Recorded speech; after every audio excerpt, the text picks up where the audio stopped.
Hi there traders, this is Steve Miley, the market chartist for FX Explained, and our regular weekly macro watch update for the week commencing the 5th of October 2020.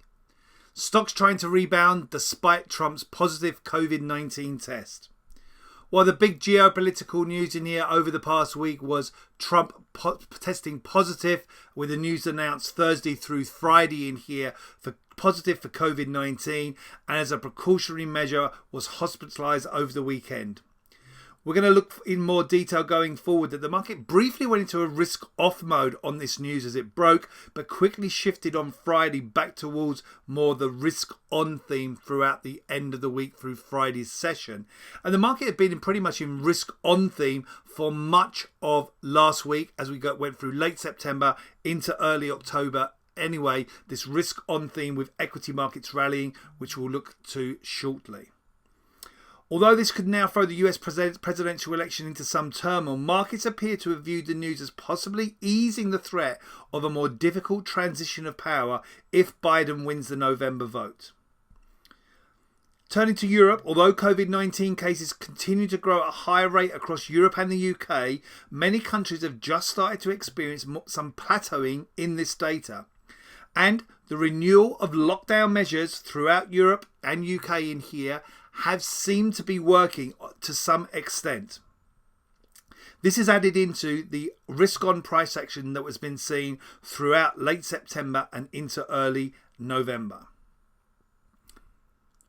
Turning back to the US, the Republicans and the Democrats remain unable to come to an agreement on a new economic relief package. However, there are some indications of hope on this front that have helped the whole risk-on theme this past week.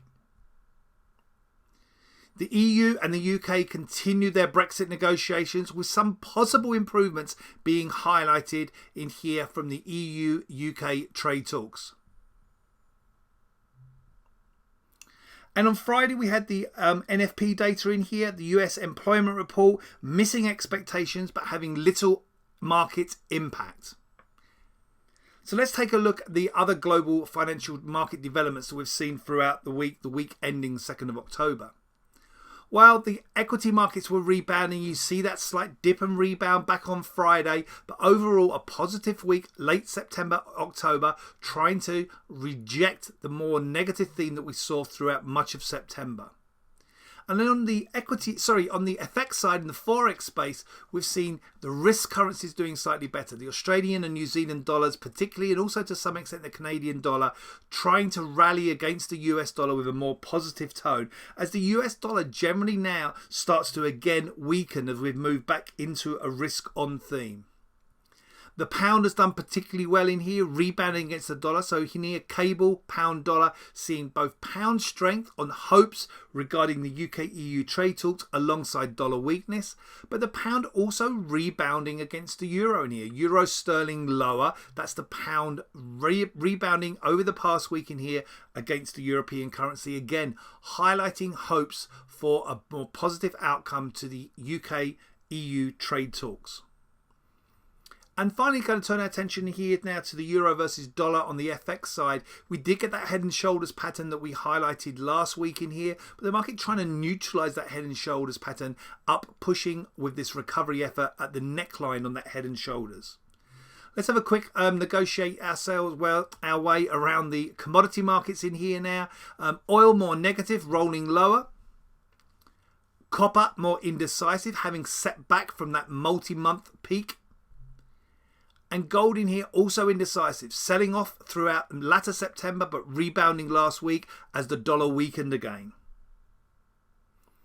So let's take a look in here, the week ahead, the week commencing 5th of October. What have we got coming up that's important?